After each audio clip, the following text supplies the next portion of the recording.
Hey everyone, how are you doing today? I'm doing excellent because today we're going to be talking about airfoil terminology. So there's going to be some videos that kind of spawn off this one. So make sure to pay attention because we go over some concepts that I'll be reusing them later on in some other videos. Okay, so without further ado, let's dive in. We got an airfoil, right? And a lot of the time you'll hear me say angle of attack is the difference between, it's the angle between the relative wind and the chord line. So the chord line is this imaginary line that goes from leading edge to trailing edge.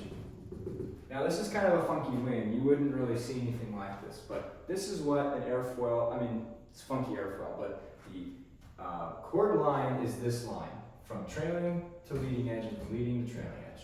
That is the chord line. So the angle between the chord line and the relative wind, that is the angle of attack. Okay? So that's the angle of attack. So some other times you might also hear the word chord. Oh, actually, let me write down chord line. Chord line. So chord is not the same thing as chord line.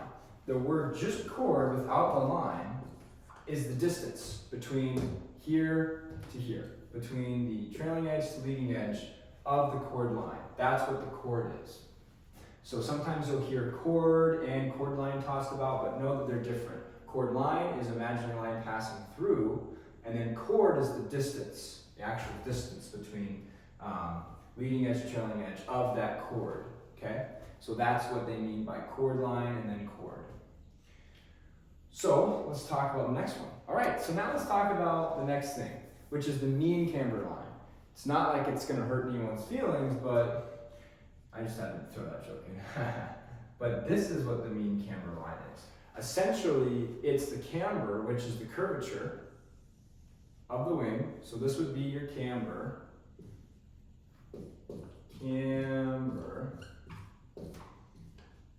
Right here, that curvature. And it takes that and it's the mean curvature between the average between the whole wing. So that's what the mean camber is.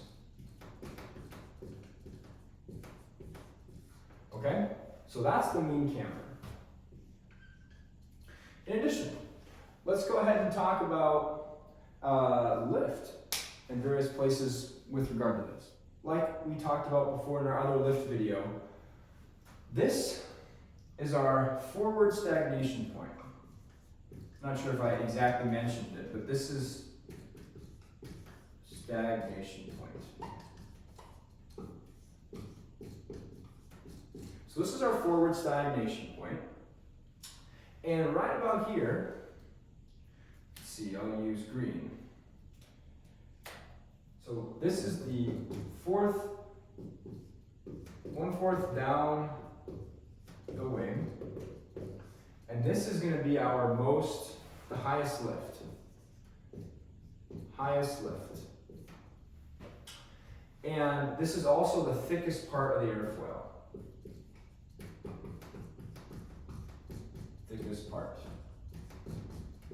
Okay, this is also where we get the maximum change in velocity. So we go from forward stagnation to this point is going to be our maximum velocity.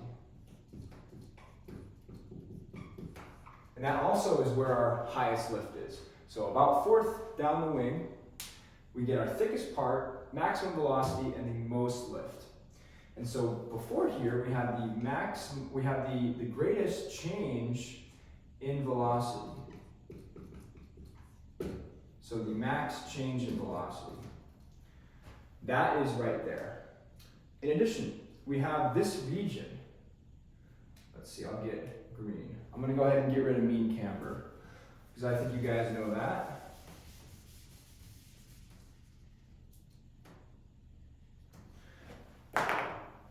So this region right here This is our adverse pressure gradient.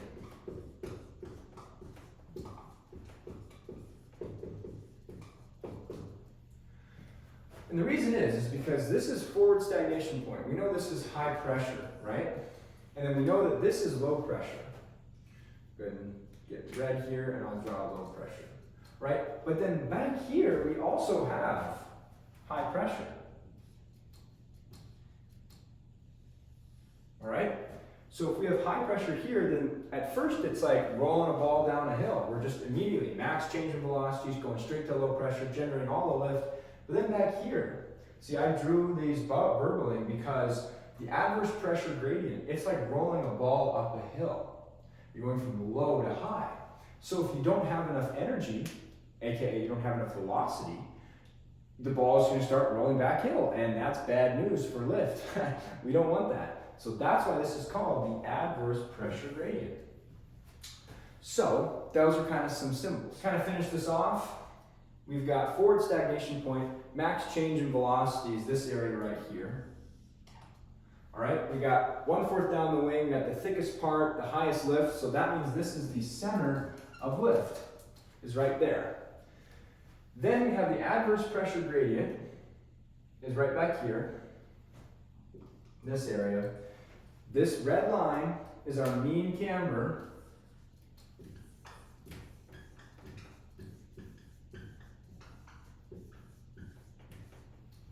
And then we also have our chord line. Remember, chord line is the imaginary line. I'll draw a line. So this is chord line.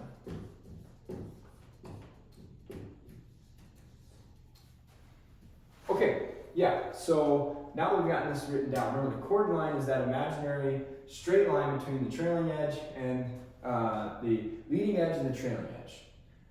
So these are some airfoil terminologies.